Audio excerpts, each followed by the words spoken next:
Hi everyone, my name's Laura and I'm the Carpe Diem Stitcher, so called because I've got so much to sew but so little time to do it. So today I'm delighted to be able to bring you part 2, which is our reveal of my collaboration with the lovely Jess, who is over at So What If I Sew. So welcome to everybody who's come over from Jess's channel. I hope you enjoy what you see.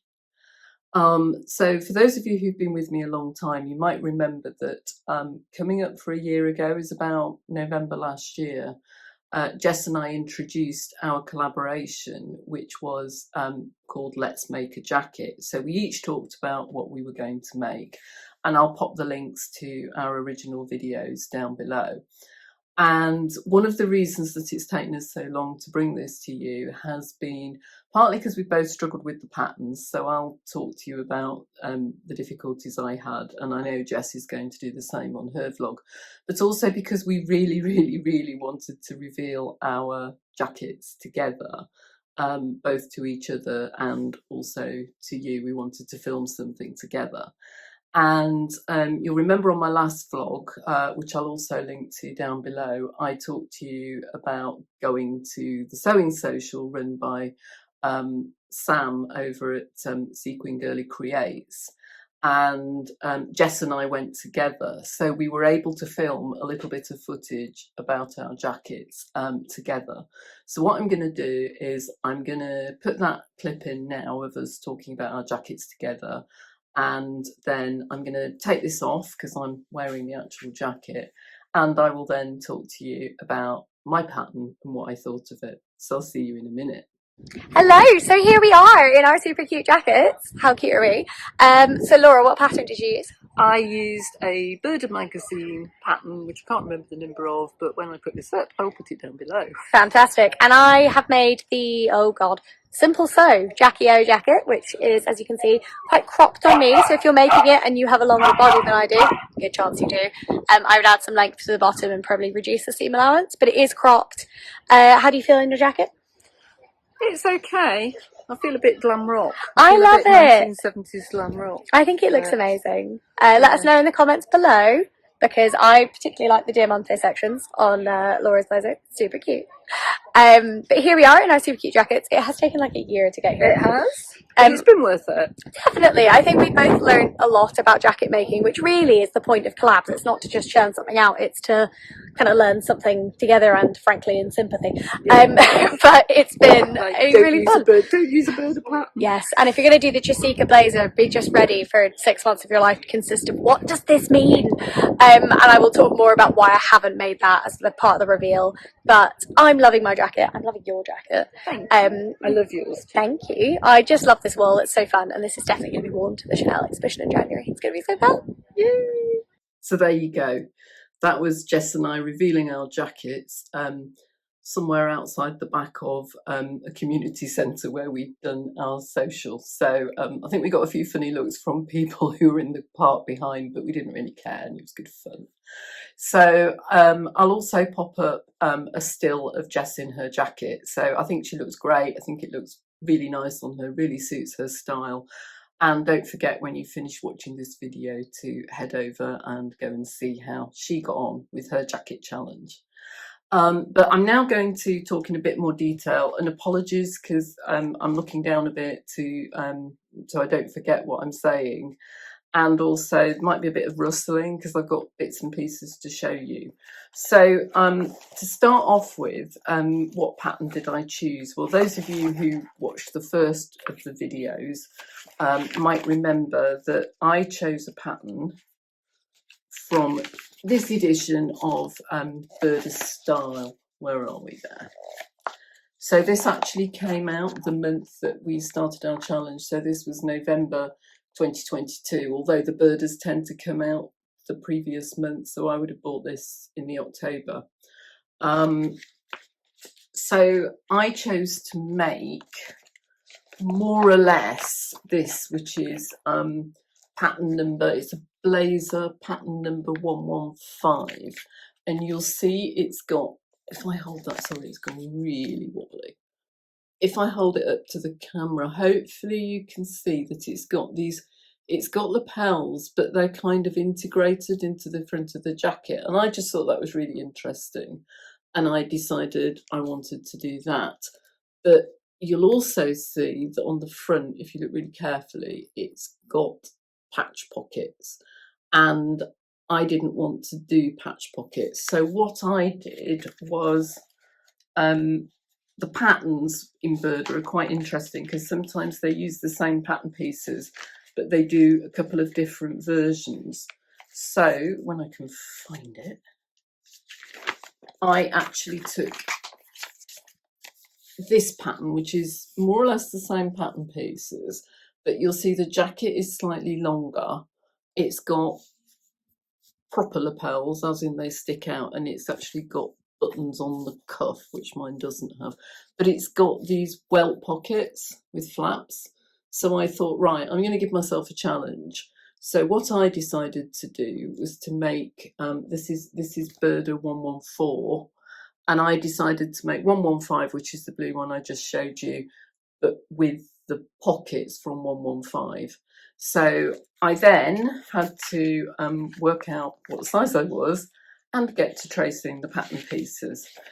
So let me show you the pattern page, sorry, the size page, which is here, and the women's sizes are up here. They also have petite and they have tall as well. And in some, I think they also have curvy sizes. But anyway, on this one, this is talking about being designed for 5'6", which is pretty much what I am. Well, I'm not sure I've quite got that extra ½ inch, but yeah, 5'5½", 5'6", something like that.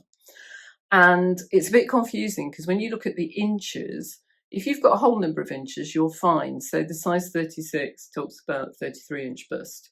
But the size 38, which is what I was looking at, it says for inches 341, which is not exactly what you're expecting.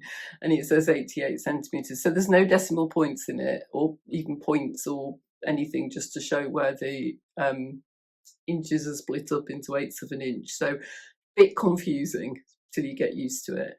So this jacket came in a sizes 34 to 44. So not massively size inclusive. So it goes from a bust of 31.1 and the 44-inch bust is 39.3. So it really isn't massively size inclusive.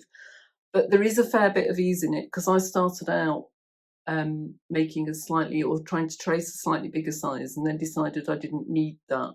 So in the end, I made myself a 38-inch jacket on, size 38 jacket on the bust, which is 34.1 inches. And then I graded out at the waist to a 40-inch, size 40, which is 29.3 inches, which is nothing like my waist. I'm sort of probably 31.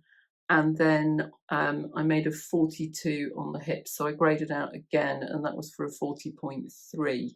I think I'd never intended to wear the jacket done up, so that was absolutely fine. I think if I'd wanted to do that, I probably would have had to grade out to a 44. But you might have seen on the pattern there is a button on the bottom of the jacket, and I never bothered with that because I didn't think I was going to wear it done up. And also because my fabric frays so horribly, and I'll come back to that, that I thought doing a button would be just really dodgy because it would probably just frayed all over the place. So that's how I did the sizing. So moving on to talk about the construction, what you have to do is you have to trace everything. And this is where the fun really starts. So if I can find the picture that I had before of me looking at the pattern, I'll put it in, but just to give you an idea, it sends you off to page A. So these are all stapled in the magazine when you get them. And then it tells you to trace off the green outlined pieces. So you can see it's all overlapped, so it looks like the London Underground or something like that. Other underground services are of course available. And I really don't know, if you're colourblind, that would be an utter nightmare, and it's bad enough if you're not colourblind. You can, and this might be something worth thinking about if you really like a pattern but you really don't want to trace it, you can buy PDFs of the individual pattern pieces, which might help. So you can do that from the Burda website. So you trace it all off, and it's got things like the grain lines and things are all on it, and darts and stuff. The one thing I didn't find was notches on the lining pieces. Not to say they're not there, but I didn't see them. And by the time I got to sewing the lining, I just thought, right, I'm fine. I can just try and fit this as best I can. But yeah, it was interesting because they were there on the sleeves, couldn't find them on the lining pieces, and the front and back linings were different from the linings for the main jacket because you take the facing off it, basically. So yeah, so you trace it, and then the other thing that you don't have is you don't get the seam allowances integrated. So what you end up with is, let me show you, I've pulled out one of the smaller pieces to show you. Right, so this is the collar. So you can see I've traced it out. So the bit that you would see on the pattern is only the inside line. So what I did, if I hold it back a bit further so you can see, I traced them out as they were, and then I went through and added on seam allowances because I thought that was easier than trying to add seam allowances while I was tracing. But what I used was the seam circles by Jen Hogg, who is Generates, and I'll put the link down below.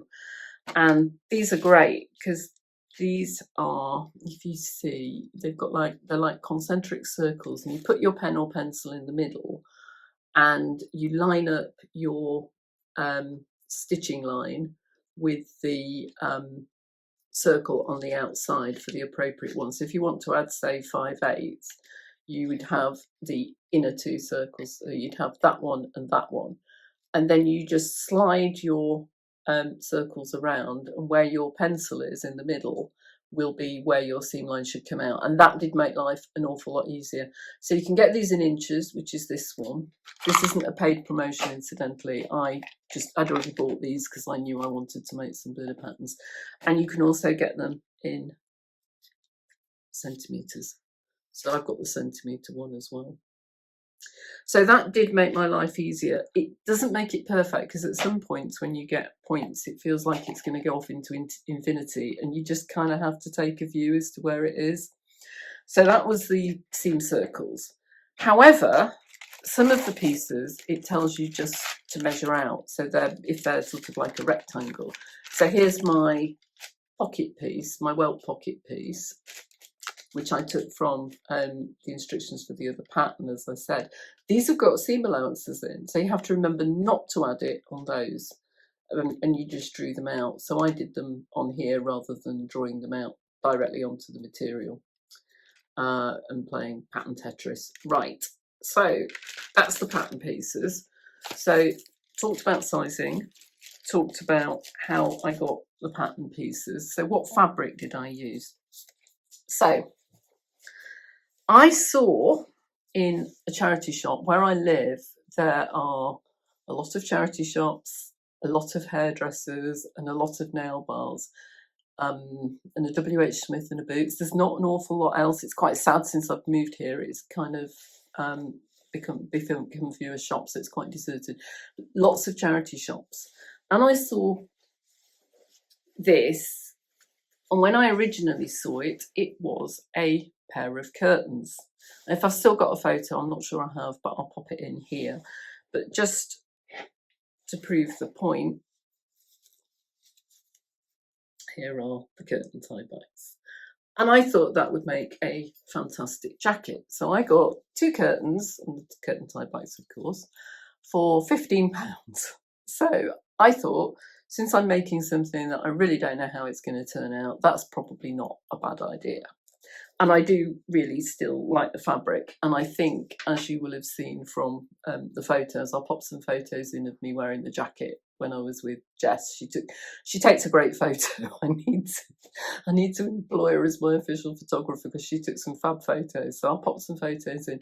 I think it looks really good. It's quite a statement piece. So yeah, I think it is quite old, and when I started cutting it up, it did fray an awful lot. And despite overlocking it, I probably should have overlocked it all before I sewed it, which is what I did with the lining pieces, and I didn't with this, and I really should have done. And in some cases, it's frayed really badly. And so thank goodness it is lined, and I'll tell you about the lining in a minute. But what I did, I ironed little pieces of interfacing over the areas that were starting to split and then sewed over the interfacing. So hopefully they will be okay. But I had to fix it like that. And I was even fixing some on Friday, just before I shooting this video. So yeah, I'm not sure how long it'll last. I'm a bit worried if I ever put it in the wash or anything or sent it for dry cleaning. But I do like it, and you know, for £15 I can't complain. The lining was in a big stash of fabric given to me by a neighbour, and I've mentioned this on my channel a few times. So the Doctor Who shirt that I made my husband also came from that stash, and there were a few lining pieces, and I asked you all which lining you thought I should have, because I thought I had enough of this red and enough of a kind of sea greeny colour, and you all said red, and I put the red in, and I think you were probably right, because it's come out looking really quite nice. So yeah, so in terms of fabric, it cost me a whole £15. Lining cost me nothing. Just had enough lining to get through and do the pieces. So that's where the fabric came from. What about the construction? So one of the things about Burda, and on the video I say, you'll have heard me say when I shot the video with Jess, Jess said, I'm sure we've learned a lot. And I said, yeah, don't use Burda patterns. I don't mean that. I was joking. But you do have to be very aware that you do not get very many instructions. So for the jacket that I chose, bearing in mind that I did the welt pockets from the other one, the instructions start there. So you have your pattern pieces. Construction starts there, and it goes down there, and down there. So it really is very short, and then that's just your pattern layouts at the bottom. And I kind of ignored that and did it where they would fit in, partly because I was cutting around some areas where the curtains were a bit worn. And then for the welt pockets, you get about a tiny bit there and a bit there. And I'd never done welt pockets before, so I was a bit confused. So I wouldn't say don't use Burda, but I would say be aware what you're letting yourself in for. And so what I did, actually, I went off and did some searching, did watch some YouTube videos, but what I found most useful was actually a web page. So I'll pop the link down below, but it had all the steps set out, and I found that much, much easier to follow. So that's what I did when doing my welt pockets with the flaps. You can't see the inside, thankfully, because it's lined, but you'll see I got them in fine in the end. So for a first time, I didn't do any practices. I thought it's £15 per set of fabric. I'm just going to go for it. So I went for it. And for a first attempt, I think they've come out just fine. So that is the welt pockets. So that was the first challenge. The next challenge was setting in these lapels. And this was a nightmare, because what I found is, and this might be partly to do with the fabric, because obviously it's a curtain fabric, it's quite hard to do it neatly. So if you see on the inside, it's not amazing. But the bits down the side actually looked all right, but the bits across the top looked, I would say, distinctly messy. And I feel like I've still got this slightly Madonna-like point here. So what I did, I decided I wouldn't wear it if it was like that. So I went off and bought this Diamante stuff. So if I show you what have I done with it, I've got a piece of this. Here we go. I bought a metre of it, and that's what I've got left. And it's just this diamante kind of rick-rack. Is that going to focus? There you go. And this cost me £1, I think. So I just sewed that on to hide the horrible messy seams. So actually, it's become a bit of a kind of statement, but then given that I've got sort of enormous paisley print on in silver on black, I think it was always going to be a statement. So I think actually it's in keeping with the jacket, and I'm much happier with it like that. So that's what I did on the lapels. But it is interesting because I noticed just now as I was preparing to film this, that actually if you look at it very closely, I don't know if this is going to show it. Let me try and fold it in so you can see. There's a bit of a Madonna point just there as well. So I'm not sure. It might be partly the way the pattern's done, but anyway, I am a lot happier with it now that I have put the diamante on. So that's what I did. I've talked to you about the lining, and sewing up the lining was fine, except for the fact that I couldn't find the notches on the pattern pieces. And then I had to bag it out, and I'm still not entirely sure that that's what the Burda pattern told me to do. But I gave up with that, and I did some searches on how to do it. And I haven't made too big a mess of it, I don't think. So I got very confused about how you do the bit on the back seam, because it has these pleats which are so that when you wear it, it doesn't promptly rip. So you sew down and then you've got these pleats. And I found plenty of videos on YouTube that I explained that. So that was fine. So did that. And then the bit that I did struggle with was sorting out the sleeves. And in fact, when I was wearing this for my meeting with Jess last week, I'd put it in and I hadn't actually closed the hole on the bottom. What I'd done was I temporarily sealed it with that the double-sided tape that you can use for hemming to hold things in position. So I just put some of that on it for the time being so I could wear it and shoot the video, and I was going to come back and sew it up. And Jess actually said to me, "You've got your sleeves in wrongly, because you're supposed to have it like this so that your lining just sits within your sleeves like that." Whereas I'd got mine and you could see all the stitching around the edge, so I got it in the wrong way round. And when I came back to it to actually catch down the bit on the lining, it hadn't stuck properly. So because I knew it was wrong, and because I'd also seen that some of the seams were fraying, I did a bit more work on it on Friday, and I watched a couple of videos that really helped with the bagging out. So one was a sew along for a raincoat by Amy Nicole's Studio, which kind of gave me the general idea of how to do it. And the other one was one about fitting a jacket lining using your overlocker. In fact, I think she'd made the entire jacket on her overlocker, and that was by Abby's Den. And Abby's Den, I'll link all the details down below. She's got a fantastic channel, and if ever you've got a problem with your overlocker stitching or you want to know how to do something, I've watched her on things like problems with the blades and things. It is a fantastic resource for looking at overlockers and troubleshooting. So do go and check her out if you've got problems with that. But actually, in the end, I did my sleeves, don't know if you can tell, I did them on the overlocker, and I found that a lot easier than, maybe it's because I did it wrong the first time, trying to get the sleeve bits sewn in on my sewing machine I found really difficult, and on the overlocker I found it really easy. Now that might be because I just got it wrong and therefore I was sewing it in the wrong way, I don't know, but certainly it worked for me. Okay, so yeah, so in the end it all worked. It's not the neatest jacket in the world, you know, it's not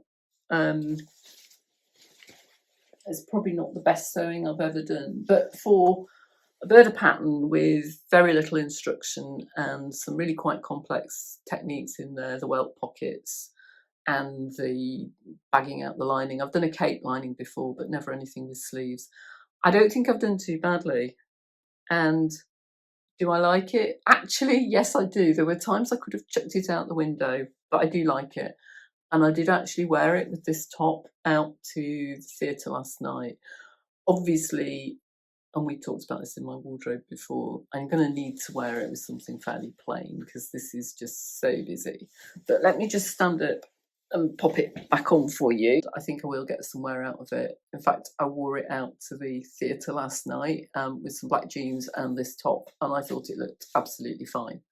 So yes, I think I will. I don't think it's necessarily going to last very long because, as I say, it's clearly fraying.